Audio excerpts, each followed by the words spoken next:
আপনি জানেন না এখানে কি হয়েছে। আমার দেশের সম্পাদক মাহমুদুর রহমানকে, মাহমুদুর রহমান সাহেবকেও এখন পর্যন্ত ছাড়ে না। আপনি ভুলে গেছেন, নাইলে আপনি অকৃতজ্ঞ বলেই আপনি এইভাবে করে প্রকাশ্যে বলতে পেরেছেন। তারেক রহমানের মত বিনিময়ের আমার দেশ পত্রিকার সম্পাদক মাহমুদুর রহমান তিনি ওনার স্বভাব সুলভ ভঙ্গিতে তিনি বক্তব্য দিয়েছেন। জনাব তারেক রহমান, আপনি 17 বছর দেশে ছিলেন না, আপনি জানেন না এখানে কি হয়েছে।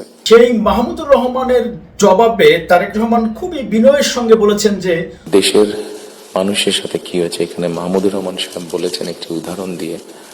ওনার প্রতি পূর্ণ সম্মান রেখে আমি বলতে চাইছি, ওনার সাথে ওনার রক্তমাখা ছবি এখনো আমার চোখের সামনে ভাসে। যারা দেশে ছিলেন আপনারা, তারা অবশ্যই আমার থেকে একটু বেটার ভালো জানবেন, তবে আমি একদম যে জানি না বোধহয় বিষয়টি তা নয়। এই মাহমুদুর রহমান যখন কারাগারে ছিলেন তখন তারেক রহমান লিখিত বক্তব্যে মাহমুদুর রহমানের মুক্তি দাবি করেছিলেন তারেক রহমান নিজের মুখে। কি কারণে দৈনিক আমার দেশের সম্পাদক মাহমুদুর রহমানকে বছরের পর বছর কারাগারের অন্ধ প্রকোষ্ঠে আটকে রাখা হয়েছে? আর সেই তারেক রহমানকে মাহমুদুর রহমান বলেছেন উনি নাকি দেশের খবরই রাখে নাই। আপনার খবর রেখেছেন যিনি, আপনি কারাগারে নির্যাতিত, জেলে নির্যাতিত, থানায় নির্যাতিত, সেই খবর যিনি রেখেছেন তিনি দেশের খবর রাখেননি। বিরোধী রাজনৈতিক দল ও মতের মানুষদের জন্যই বাংলাদেশ অনিরাপদ তা নয়। গণমাধ্যমও ক্ষমতাসীনদের হুমকি ধমকি ও জুলুম নির্যাতনের শিকার। অবশ্যই জনগণের জানার অধিকার আছে কি কারণে দৈনিক আমার দেশের সম্পাদক মাহমুদুর রহমানকে বছরের পর বছর কারাগারের অন্ধ প্রকোষ্ঠে আটকে রাখা হয়েছে। কি অভিযোগে জাতীয় প্রেস ক্লাবের সাবেক সভাপতি শওকত মাহমুদকে আটকে রাখা হয়েছে জেলে? কেন সাংবাদিক দম্পতি সাগর রুনির খুনের বিচার হচ্ছে না? কেন একটি নির্বাচিত কমিটিকে সরিয়ে দিয়ে সাংবাদিকদের জাতীয় প্রতিষ্ঠান জাতীয় প্রেস ক্লাব দখল করে নেওয়া হলো? কেন ইটিভি চেয়ারম্যানকে জেলে পাঠিয়ে দিয়ে তার প্রতিষ্ঠানকে কেন নিলামে উঠানো হলো?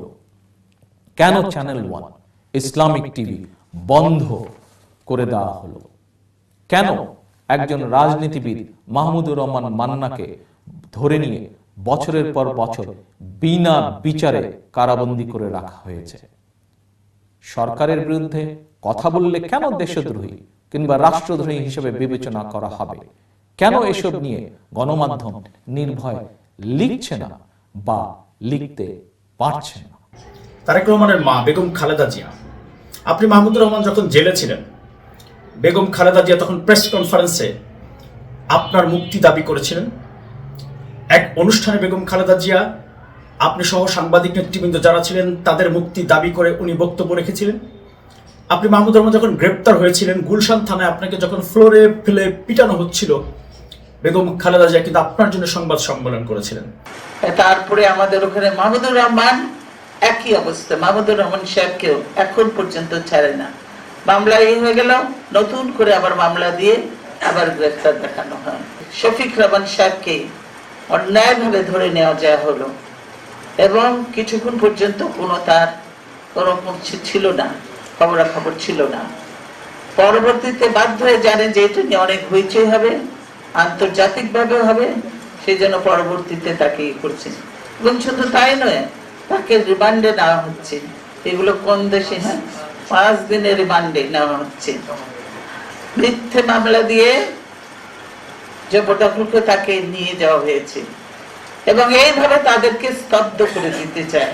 যেহেতু বলেছে রিজভী, ওনার লেখা পড়ে হয়তো তাদের গায়ে জ্বালা হতো, সেজন্যই আজকে মিথ্যে মামলা দিয়ে তাকে আটক করা হয়েছে, বন্দী করা হয়েছে।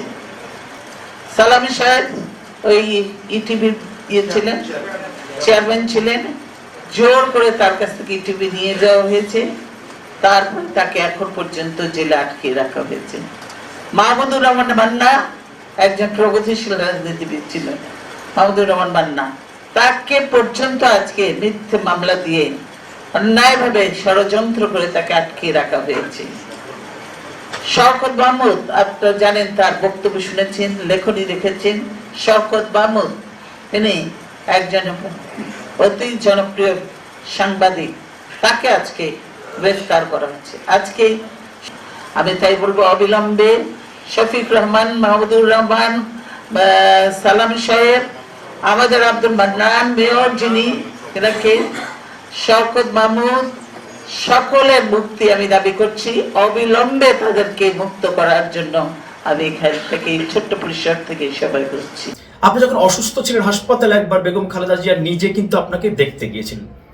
বিএনপি ভারপ্রাপ্ত চেয়ারম্যান তখন তারেক রহমান আপনার জন্য আরো বেশ কয়েকদিন, শুধু আপনি না, আরো যে সাংবাদিক নেতৃবৃন্দ বিভিন্ন সময় গ্রেপ্তার এবং হয়রানির শিকার হয়েছেন, হামলার শিকার হয়েছেন, প্রত্যেকবার তারেক রহমান আনুষ্ঠানিকভাবে বক্তব্যে সে তাদের ব্যাপারে মুক্তি দাবি করেছেন। আপনি ভুলে গেছেন, নাইলে আপনি অকৃতজ্ঞ বলেই আপনি এইভাবে করে প্রকাশ্যে বলতে পেরেছেন।